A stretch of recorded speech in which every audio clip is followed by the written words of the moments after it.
జై శ్రీమన్నారాయణ. దేవస్య మహిషీం దివ్యా ఆదౌ గోదాముపాస్మహే యన్మౌళిమాలికాం ప్రీత్యా స్వీకరోతి స్వయం హరిః. దివ్యా ఆదౌ గోదాముపాస్మహే యన్మౌళిమాలికాం ప్రీత్యా స్వీకరోతి స్వయం హరిః. శ్రీ గోదాదేవ్యే నమః. శ్రీ లక్ష్మీ హైవదన పరబ్రహ్మణే నమః.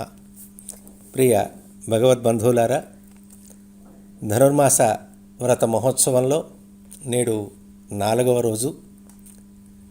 గత ప్రారంభం నుండి ఇప్పటి వరకు మీరందరూ ఎంతో అభిమానంగా, ఆసక్తిగా ఈ పాసుర అర్థాన్ని తెలుసుకుంటున్నందుకు మీ అందరికీ కూడా అనేక మంగళాశాసనాలు. గోదమ్మ యొక్క అనుగ్రహంతో మీ మనోభీష్టాలన్నీ కూడా నెరవేరాలి అని అమ్మవారిని ప్రార్థన చేస్తున్నాను. ఎందుకనంటే గోభీష్టాలన్నీ కూడా నెరవేరాలి అని అమ్మవారిని ప్రార్థన చేస్తున్నాను. ఎందుకనంటే గోదాదేవి యొక్క పాటలో అంతటి గొప్పతనం ఉన్నది, శక్తి ఉన్నది, మాధుర్యం ఉన్నది, భక్తి కూడా ఉన్నది.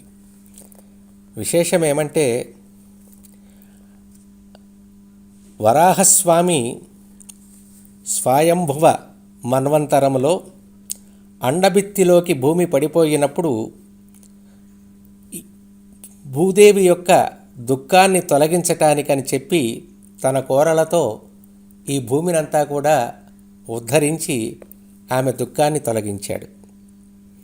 అయినప్పటికీ కూడా భూదేవి ఇంకా కలతపడుతూనే ఉందిట. వరాహస్వామి అన్నాడట, ఏమమ్మా ఎందుకు దుఃఖిస్తున్నావు? నీకు కలిగినటువంటి వరాహస్వామి అన్నాడట, ఏమమ్మా ఎందుకు దుఃఖిస్తున్నావు? నీకు కలిగినటువంటి కష్టాన్ని తిరిగి నేను తొలగించాను కదా అని అంటే అప్పుడు ఆమె బాధపడ్డదట. చెప్తుంది స్వామితో, ఏమయ్యా నా గురించి ఏం భయపడటం లేదు, మా వాళ్ళ గురించి నేను బాధపడుతున్నాను. మా వాళ్ళంటే ఎవరండి? మానవులు. ఏం చేశారు వీళ్ళంతా కూడాను? వాళ్ళ ధర్మాలను ఆచరించకుండా ఈ భూమికి భారమై నాకు చాలా కలతను కలిగింపచేస్తూ ఉన్నారు. అసలు వీళ్ళందరినీ ఏ రకంగా నేను బాగు చేయాలి? కాబట్టి దీనికి ఏవైనా మార్గాన్ని చెప్పవలసింది అని చెప్పి స్వామిని ప్రార్థించిందిట. అప్పుడు వరాహస్వామి భూదేవికి 3 సులభమైనటువంటి ఉపాయాలు చెప్పాడట తరించటానికి. ఏవేంటవి? భూదేవికి 3 సులభమైనటువంటి ఉపాయాలు చెప్పాడట తరించటానికి. ఏవేంటవి? భగవంతుని సంబంధించినటువంటి ప్రేమను, అనుగ్రహాన్ని పొందాలంటే స్వస్మై ప్రసూనార్పణం, పుష్పాలతో అర్చించుట, నామ సంకీర్తనం, ఆయన గుణగణాలను చక్కగా ఎలుగెత్తి కీర్తించటం, ఆత్మసమర్పణం, భగవంతునికి మనస్సును మనం సమర్పించుకొనుట. ఈ రకమైనటువంటి 3 ద్వారా ఈ లోకంలో ఉన్నటువంటి వారంతా కూడా తరించవచ్చును అని వరాహస్వామి చెప్పాడు. దాన్ని ప్రమాణంగా తీసుకునే గోదాదేవి ఈ వ్రతాన్ని ఆరంభిస్తూ ఉన్నది. దీనికి ఒక విలక్షణమైనటువంటి కథ ఉన్నది. ఏమిటి అంటే, వరాహ పురాణంలో ఒక చక్కటి సన్నివేశం. ఏంటి అంటే, వరాహ పురాణంలో ఒక చక్కటి సన్నివేశం. తిరుక్కురుంగుడికి సమీపంలో హరిజనవాడలో నంబాడువాన్ అనేటువంటి వైష్ణవ నంబి ఒక ఆయన ఉండేవాడు. వైష్ణవ భక్తుడు ఉండేవాడు. ఆయన గారు ప్రతిరోజు కూడా ఉషక్కాలానే లేచి ఆ ఆలయ సన్నిధికి చేరి మంగళకైసికి రాగంతో స్వామిని కీర్తిస్తూ ఉండేటువంటి వాడు. ఆయన యొక్క దినచర్య అది. ఓనాడు కార్తీక శుద్ధ ఏకాదశి నాడు ఉపవాసం చేసి జాగరణ చేసి యథాప్రకారంగా స్వామిని కీర్తించటానికి వెళుతున్నటువంటి సందర్భంలో దారి తప్పి ఒకానొక బ్రహ్మరాక్షసుడి చేతికి చిక్కాడు. బ్రహ్మరాక్షసుడు వాణ్ణి పట్టుకొని తనకి ఆహారం కావలసిందిగా కోరగా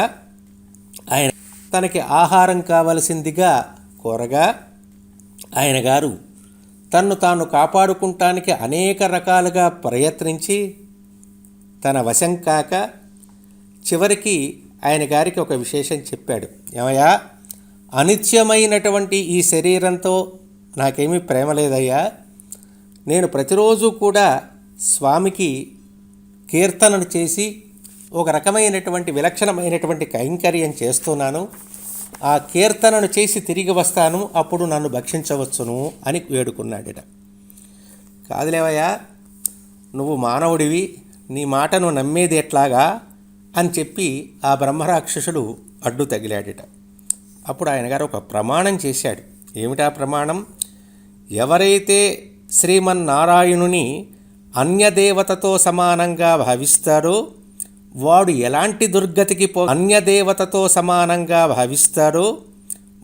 ఎలాంటి దుర్గతికి పోతాడో అలాంటి దుర్గతికి పోతాను అని పలికాడట. అప్పుడు ఆ బ్రహ్మరాక్షసుడు, వీడెవడో కొంచెం జ్ఞానం కలిగినటువంటి వాళ్ళలాగా ఉన్నాడు, ఇంకా ఎక్కువగా బాధపడితే ప్రయోజనం లేదని చెప్పి వెళ్ళి కీర్తన చేసుకుని రావయ్యా అని చెప్పాడట. సరే, వెళ్ళి కీర్తన చేసుకొని తిరిగి వచ్చాడు. ఇంతకీ ఈయనగారెవరండి ఈ బ్రహ్మరాక్షసుడు అంటే, పూర్వజన్మలో ఒక బ్రాహ్మణుడు యజ్ఞం చేసి ఋత్విక్కులకు దక్షిణను సమర్పించటంలో లోపం ఏర్పడినటువంటి కారణంగా ఆయన గారికి ఈ రకమైనటువంటి రాక్షస రూపం వచ్చిందన్నమాట. పోనీ ఇది ఎలా పోతుంది తెలియదు. తిరిగి వచ్చినటువంటి ఈ మాలదాసరిని చూచి ఈయన గారు మహానుభావుడిగా గుర్తించి, ఏమయ్యా, నాకు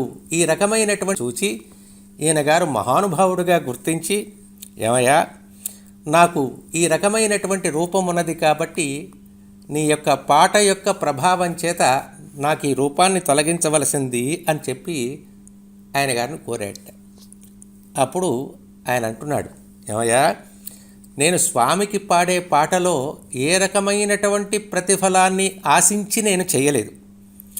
ఆయన ఆనందించాలి అనేటువంటి భావన చేతనే ఆయన గుణగణాలకు సంబంధించినటువంటి కీర్తనలు చేసేనే తప్ప ప్రతిఫలాన్ని అపేక్షించి ఎప్పుడూ కూడా చేయలేదు అని చెప్పాడట. ఎందుకని? లాభాలాభస్య దోషేణ ప్రాప్తోహం రాక్షసీం తను. కాబట్టి ఏవైనా పర్వాలేదయ్యా, నీ గాన ప్రభావం చేత నన్ను రక్షించవలసింది అని మరీ బతిమిడాడట. అప్పుడు ఆయన గారు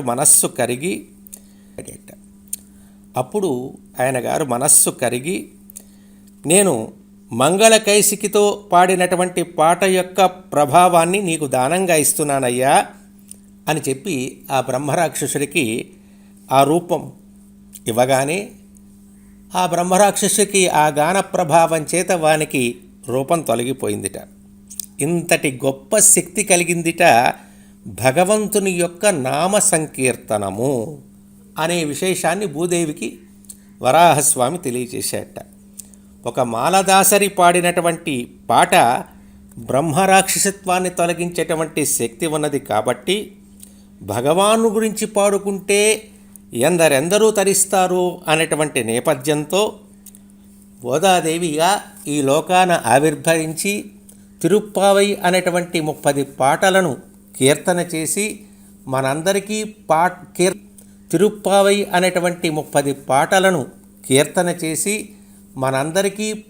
కీర్తన యొక్క వైభవాన్ని తెలియచేసి తాను తరించి మనందరినీ కూడా తరింపచేయటానికి అవతరించినటువంటి తల్లి గోదాదేవి.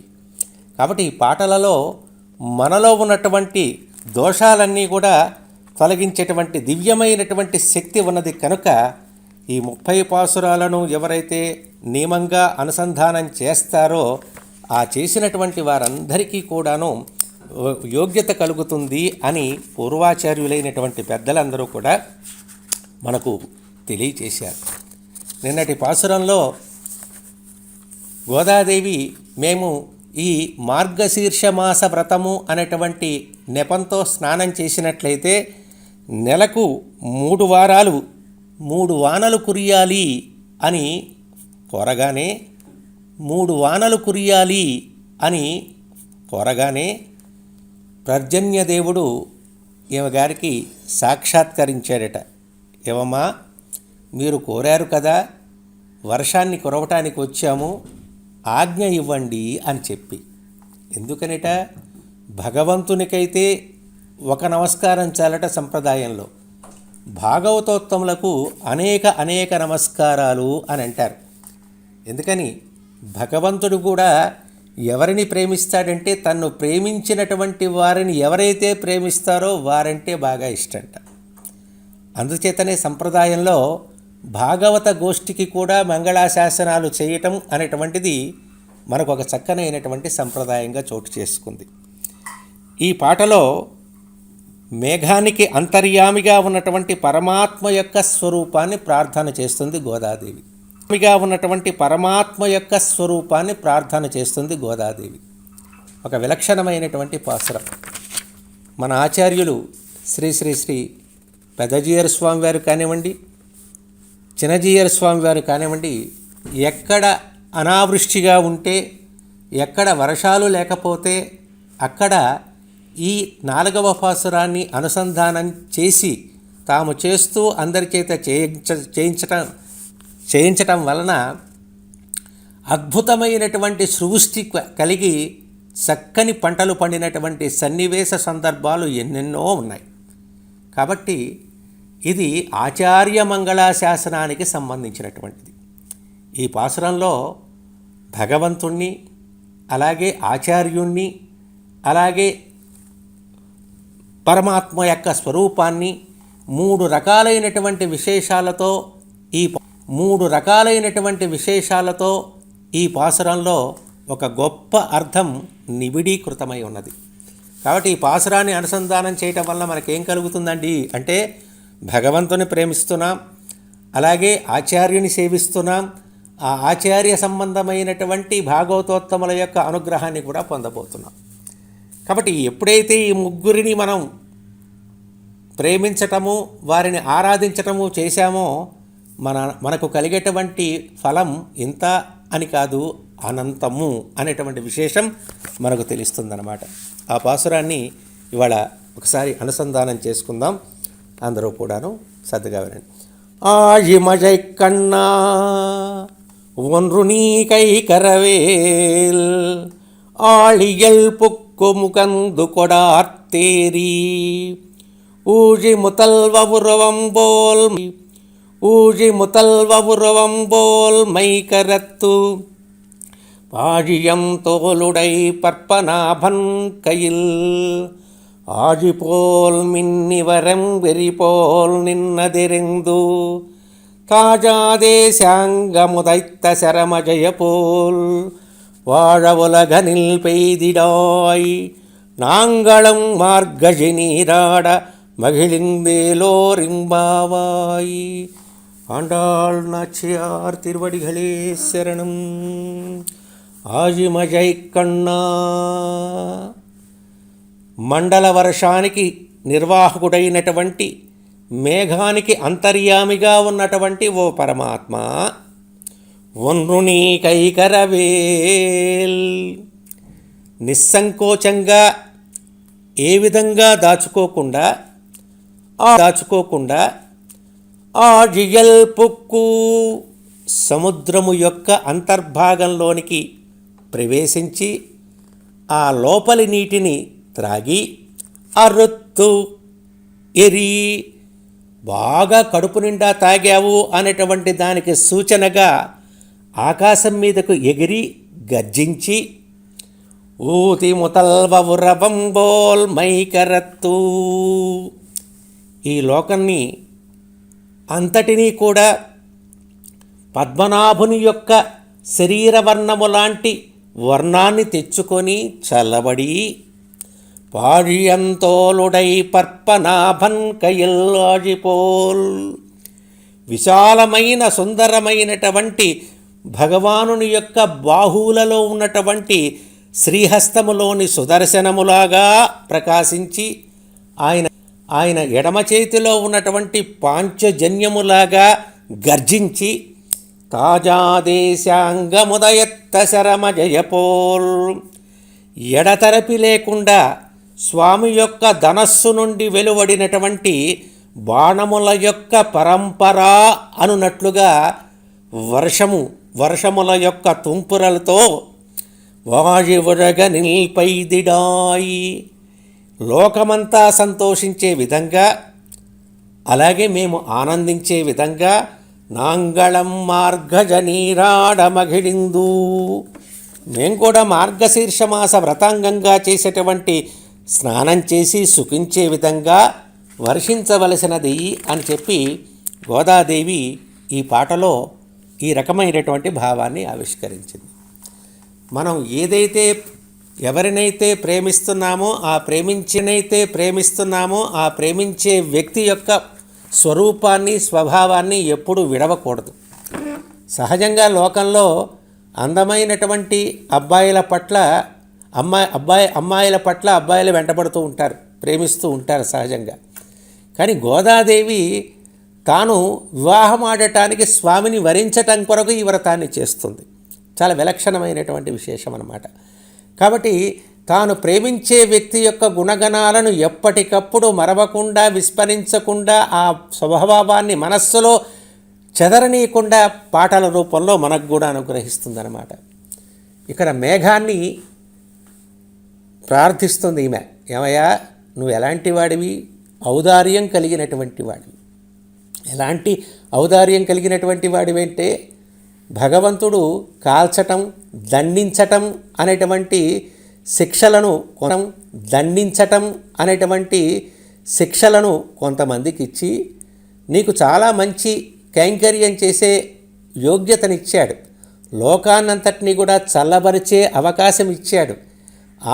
దాహార్తిని తీర్చే యోగ్యతనిచ్చాడు. నీవు కురిసే వర్షం వలన పాడి పంటలు సమృద్ధిగా పండే రీతిగా నీకు అనుగ్రహాన్ని ఇచ్చాడు. అంతేకాక ఈ జనులందరికీ కూడా నీ వలన ఆరోగ్యాలు కూడా చక్కబరిచే విధంగా ఉండేలాగా నీకు ఒక విలక్షణమైనటువంటి అనుగ్రహాన్ని కలిగించాడు.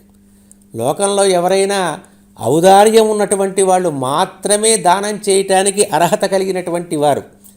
సముద్రుడు నీరు పుష్కలంగా ఉన్నప్పటికీ కూడాను అతను ఔదార్యంగా ఇచ్చినా ఆ నీటిని ఎవరూ తాగలేరు. అదే సముద్రంలో ఉన్నటువంటి నీటిని మేఘాలు స్వీకరించి ఆ మేఘం ద్వారా వచ్చేటువంటి నీరు చక్కని తీయదనాన్ని కలిగిస్తాయి. కాబట్టి నువ్వు అలాంటి వాడివి, నువ్వు ఔదార్యం కలిగినటువంటి వాడివి. ఎందుకని? కాబట్టి నువ్వేం చేస్తావు? నువ్వు సముద్రంలోకి ప్రవేశించాలి. ఏదో పై నీళ్ళలో కాదు, ఏదో చెరువులో నీళ్ళో పడియల్లో నీళ్ళో తాగటం కాదు. సముద్రము యొక్క అంతర్భాగంలోనికి ప్రవేశించి కింద ఇసుక తగులుతుంది చూసారా, ఆ తగిలేంత వరకు కూడా వెళ్ళి అక్కడ ఉన్నటువంటి నీటిని అంతా కూడా గ్రహించాలి. గ్రహించి ఏం చేయాలి? పైకి ఎగసాలి. ఎగిసి మా స్వామి వంటి రూపాన్ని నువ్వు పొందాలి.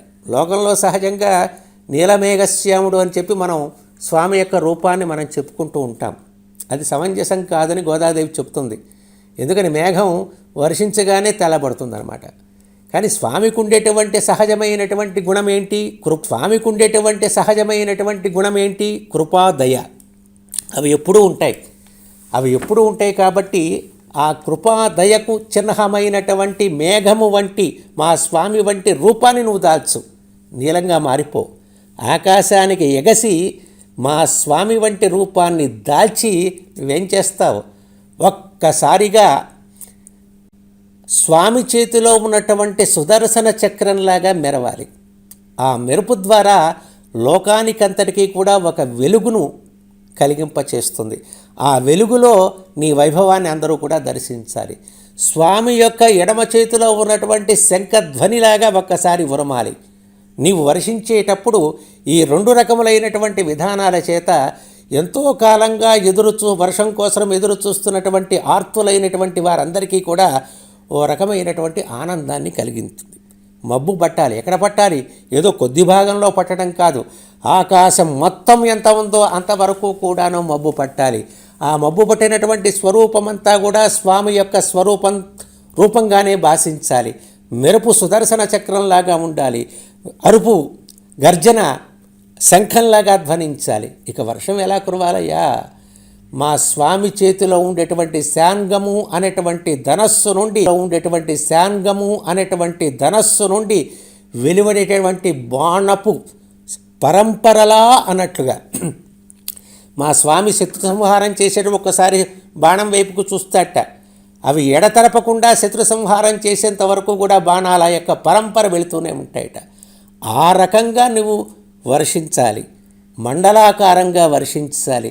ఎక్కడ కురవాలి, ఎక్కడ కురవకూడదు అనేటువంటి తారతమ్య భావం లేకుండా ఎల్లెడలా కురిసి నీవు నీ యొక్క ఔదార్యాన్ని చాటాలి అని చెప్పింది. అంతేకాదు, నీ వర్ష కారణంగా మేము చేసేటువంటి ఈ మార్గశీర్ష మాస వ్రతానికి సంబంధించినటువంటి వైభవానికి కూడా నీవు కారకుడు అవుతావు అని అంటున్నారు అన్నమాట.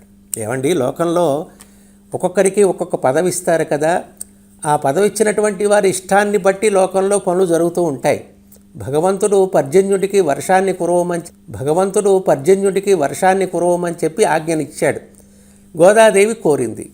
కోరగానే ఆయన వచ్చి వర్షం కురుస్తానమ్మా అని చెప్పి చేతులు కట్టుకొని నిలబట్టంలో ఏమిటి ఆశ్చర్యము అని అంటే విశేషం ఉందిట. ద్రవంతి దైత్యాః ప్రణమంతి దేవతాః నశ్యంతి రక్షాంసి ఆపయంతి చారయః యత్ కీర్తనాత్ స అద్భుత రూపకేసరి మమాస్తు మాంగళ్య వివృద్ధయే హరి. విష్ణు ధర్మంలో మాంగళ్య వివృద్ధి అనేటువంటి స్తోత్రంలో చెప్పబడింది ఈ విశేషాన్ని. ఎవరైతే నృసింహస్వామి ప్రార్థన చేస్తారో, నృసింహస్వామి నాకు ఆరోగ్యాన్ని, ఆనందాన్ని, క్షేమాన్ని కలిగిస్తాడో, ఆ కలిగించినటువంటి వారి దగ్గరికి మరెవరూ కూడా వెళ్ళి ప్రార్థన చేయాల్సినటువంటి అవసరం లేదుట. ఎందుకని? ఆయన కీర్తన చేసేవారందరికీ కలిగే స్థితే ఈ రకమైనటువంటి విశేషాన్ని తెలియచేస్తుందన్నమాట. ఇంకా వేరే విషయంగా ఆలోచించాల్సినటువంటి అవసరం లేదు. ఎందుకని? ద్రవంతి దైత్యాః, దైత్యుల యొక్క మనస్సు కరిగిపోతారట. ఎందుకని? నరసింహస్వామిని ప్రార్థన చేశారు కాబట్టి. అలాగే దేవతలు కూడా నమస్కరిస్తారట. ఎలాగా? సర్వై అస్మై దేవాః బలిమావహంతి. వాళ్ళందరికీ కూడా భక్తులైనటువంటి వారు అవడం చేత కట్న కానుకలు ఇచ్చి గౌరవిస్తూ ఉంటారట. ఎందుకని? లోకంలో ఎప్పుడైనా సరే ఒక గొప్పవారి యొక్క పిల్లవాడినో మనవాడినో ఎత్తుకొని లాలిస్తూ ఉంటారట. ఎందుకని అంటే వాళ్ళ మీద ప్రేమ కాదు, వీళ్ళని ప్రేమిస్తే ఆయన గారు సంతోషపడతాడు అనేటువంటి ఆనందంతో. అలాగే భగవద్భక్తులైనటువంటి వారిని ప్రసన్నం చేసుకుంటే భగవానుడు ఆనందపడతాడు అనేటువంటి భావన చేత ఇలాంటి వీరందరూ కూడా భాగవత శాసనం ఒక ప్రధానమైనటువంటి శాసనంగా పరిగణింపబడుతుందన్నమాట. అందుకనే భగవత్ శాసనం కంటే కూడా భాగవతుల యొక్క గొప్పతనం చాలా విశేషమైనటువంటిది అని చెప్తాడు. అందుకనే యమధర్మరాజు గారు కూడా ఓ మాట చెప్పాట వాడి కింకరలకి. వదతి యమహాకిల తస్య కర్ణమూలే పరిహర మధుసూదన ప్రపన్నాన్ ప్రభురహం అన్యనునాం న వైష్ణవానాం. ఎవరా మీరు పాశాలు పట్టుకొని తిరుగుతున్నారు కదా, జాగ్రత్త సుమా, స్వామి నాకు ఆజ్ఞనిచ్చాడు. ఎవరైతే వైష్ణవులు ఉంటారో, విష్ణు సంబంధీకులైనటువంటి వారు ఉంటారో వారి వద్దకు మీరు వెళ్ళాల్సిన పని లేదు, వారిని తాకాల్సిన పని లేదు, ముట్టాల్సిన పని లేదు, తీసుకురావాల్సినటువంటి పని అంత కూడా లేదు. అదేమిటంటే అట్ట చెప్తారు, మీరు ఎవరు పోతే మమ్మల్ని ఎమ్మటే తీసుకురావాలని కదా చెప్పారు, కాబట్టి మా ధర్మం మేము చేస్తాం కదా అంటే, నీ ధర్మం కాదరా బాబు, స్వామి ఆజ్ఞరా, కాబట్టి ఈ రకంగా మీరు ప్రవర్తించండి. మరి ఎలా ఉంటారండి వైష్ణవులు అంటే? ఏ కంఠలగ్న తులసీ నలినాక్షమాలాః, ఏ బాహుమూల పరిచిహ్నిత శంఖచక్రాః, ఏ వా లలాట ఫలకేల సదుర్ధ్వపుండ్రాః, తే వైష్ణవాః భువనమాసు పవిత్రయంతి. ఈ చిహ్నాలు కలిగినటువంటి వారంతా కూడా ఈ భూమిని పవిత్రీకరిస్తూ ఉంటారు. కాబట్టి వారు వైష్ణవులు, కాబట్టి విష్ణు భక్తులు, కాబట్టి మీతో వారికి పని లేదురా బాబు, జాగ్రత్తగా మసులుకోండి. ఒకవేళ కనుక మీరు వెళ్ళారా, వారి వలన నా పదవికి కూడా గండం ఏర్పడుతుంది అని చెప్పి యమభటులకు చెప్పారట. ఎవరు? యమధర్మరాజు గారు. ఇక్కడ గోదాదేవి అంతర్యామిగా ఒక మేఘము అనేటువంటి ఒక ఆచార్యుణ్ణి కీర్తిస్తుందన్నమాట. ఆచార్యుడిని మేఘంతో పోలుస్తుంది గోదాదేవి. ఏమిటి మేఘానికి ఆచార్యుడికి ఏమిటండి గొప్పతనము అనంటే, మేఘము ఆచార్య మేఘము అనేటువంటి మేఘము శృతిసాగరము అనేటువంటి సముద్రంలోకి వెళ్ళి భగవత్ స్వరూప రూప గుణ విభూతులైనటువంటి అనేకములైనటువంటి విశేషాలన్నింటినీ గ్రహించి భగవత్ సారూప్యాన్ని వహించి భగవంతునితో సమానమైనటువంటి స్వభావానికి సంబంధించినటువంటి గుణములన్నింటినీ కూడా ఆకళింపు చేసుకొని గర్జించి, అంటే గర్జించడం అంటే ఇక్కడ యోగ్యులైనటువంటి వారికి అయోగ్యులైనటువంటి వారికి అనే తారతమ్య భావం లేకుండా పరమాత్మ గుణానుభవాలన్నింటినీ కూడా వారికి తెలియచెప్తూ సంచరిస్తూ చెప్తూ పరమాత్మ గుణ విభావాన్ని ప్రకాశింపచేసేటువంటి ఒక సారథులులాగా ఉండేటువంటి వారు ఆచార్యులు. కాబట్టి ఆచార్య మేఘమా కరుణవాన కురియమా అని చెప్పినట్లుగా ఆచార్యుడు అనేటువంటి వాడి యొక్క కరుణపూరితమైనటువంటి వర్షం ద్వారా మనలో ఉన్నటువంటి అజ్ఞానమంతా కూడా తొలగిపోయి జ్ఞానము అనేటువంటి యోగ్యత మనకు కలిగి భగవత్ కటాక్షము అనేటువంటి వాటికి యోగ్యతను కలిగింపచేస్తాడు ఆచార్యుడైనటువంటి వాడు. ఎవరండి ఆచార్యులు? ఆచినోతి హి శాస్త్రాణి ఆచార్యే స్థాపయత్స్యపి స్వయం ఆచరితే యస్తు సదా సచ ఆచార్య ఈరిత. శాస్త్రంలో చెప్పబడినటువంటి ధర్మాలను తాను పాటిస్తూ ఇతరుల చేత పాటింపచేస్తూ ఎప్పుడైనా సందేహ విషయంలో లోపాలున్నట్టయితే వారిలో ఉన్నటువంటి నడవడిని ఆ సందేహాన్ని తొలగించి వారికి యోగ్యులుగా తీర్చిదిద్దేటువంటి వారు ఆచార్యులు. కాబట్టి అలాంటి ఆచార్య మేఘాన్ని ఈ యొక్క పాసురంలో గోదాదేవి ప్రార్థన చేస్తుందన్నమాట. వెరసి ఈ పాసురంలో భగవాన్ని ప్రార్థిస్తున్నారు మేఘుని యొక్క రూపంలో, ఆచార్యుని ప్రార్థిస్తున్నాడు ఆచార్య మేఘంగా, అలాగే భాగవతులను కూడా కొనియాడుతూ ఉన్నారు. ఈ మూడు రకాలైనటువంటి విశేషాల చేత ఈ పాసురం ఒక విలక్షణతను సంపాదించిందనమాట. ఎప్పుడైతే భక్తులైనటువంటి వారి దగ్గర ఈ మూడు ఉంటే, ఆ మూడు లక్షణాలు ఉంటే వారు నిజమైనటువంటి భక్తులు అవుతారు అంటారు. ఒకటి మంత్రే తద్దేవతాయాంచ తదా మంత్ర ప్రదే గురౌ త్రిషు భక్తి సదా కార్య సాహి ప్రథమ సాధనం. మంత్రం మీద భక్తి ఉండాలి, ఆ మంత్రాన్ని ఉపదేశం చేసినటువంటి గురువుగారి మీద గౌరవం ఉండాలి, ఆ మంత్రం మీద కూడా గౌరవం ఉండాలి. అంటే మంత్రం మీద గౌరవం ఉండాలి, మంత్రాన్ని ఉపదేశం చేసినటువంటి ఆచార్యుని మీద గౌరవం ఉండాలి, ఆ మంత్రోపదిష్ట అయినటువంటి దేవత మీద కూడా గౌరవం ఉండాలి. ఎప్పుడైతే ఈ మూడు రకాలైనటువంటి విషయాల పట్ల నియమంగా భక్తిగా విశ్వాసంతో ఉంటామో అప్పుడు ఆచార్యుడన్నా మంత్రమన్నా భగవంతుడన్నా ఒక విలక్షణమైనటువంటి గురి ఏర్పడుతుంది. అప్పుడే స్వరూప జ్ఞానం కలిగినటువంటి వాళ్ళం అవుతాము. గోదాదేవి ఈ పాట ద్వారా మనకి మంత్రార్థపరుడైనటువంటి పరమాత్మ, ఆ మంత్రాన్ని అనుగ్రహించినటువంటి ఒక ఆచార్యుణ్ణి, ఈ ముగ్గురు యొక్క వైభవాన్ని ఈ పాసురం అనుసంధానం ద్వారా మనం చేసినట్లయితే ఈ మూడింటి ప్రభావం చేత మనలో భక్తి సస్యము అనేటువంటిది విలక్షణంగా పెరుగుతుంది అని చెప్తుందన్నమాట. ఇప్పటివరకు కూడా మనం వ్రతంలో ప్రవేశించటానికి ఒక యోగ్యతను సంపాదిస్తూ ఉన్నాం. ఎవరైతే కోరిక ఉన్నవారు ఈ వ్రతాన్ని ఆచరించవచ్చును అని చెప్పి ఆహ్వానించింది. కాబట్టి అలాంటి కోరిక కలగాలి అంటే ఎలాంటి నియమాలు కలిగి ఉండాలి, ఎలాంటి లక్షణం కలిగి ఉండాలి అని చెప్పి ఒక విలక్షణమైనటువంటి ఆకృతిని గోదాదేవి మనకి ఈ పాసురం ద్వారా అందిస్తుందన్నమాట. క్షమించాలి, ఈ విషయాన్ని కొంచెం వివరంగా చెప్పాలి అనేటువంటి ఉద్దేశంతో కొంచెం ముందుకు వెళ్తున్నానేమో తెలియదు. కొంతమంది తక్కువగా అయితే బాగుంటుంది అనేటువంటి భావన కూడా ఉండి ఉండొచ్చును. సరే, ప్రయత్నం చేస్తాను. మీకు అర్థమయ్యే రీతిలో చెప్పగలిగి తిరుప్పావు అర్థం చేసుకుంటే అంతకంటే యోగ్యత నాకు మరి లేదని భావన చేస్తూ వింటున్నటువంటి ప్రతి ఒక్కరికి అనేక అనేక మంగళాశాసనాలు. జై శ్రీమన్నారాయణ. జై శ్రీమన్నారాయణ.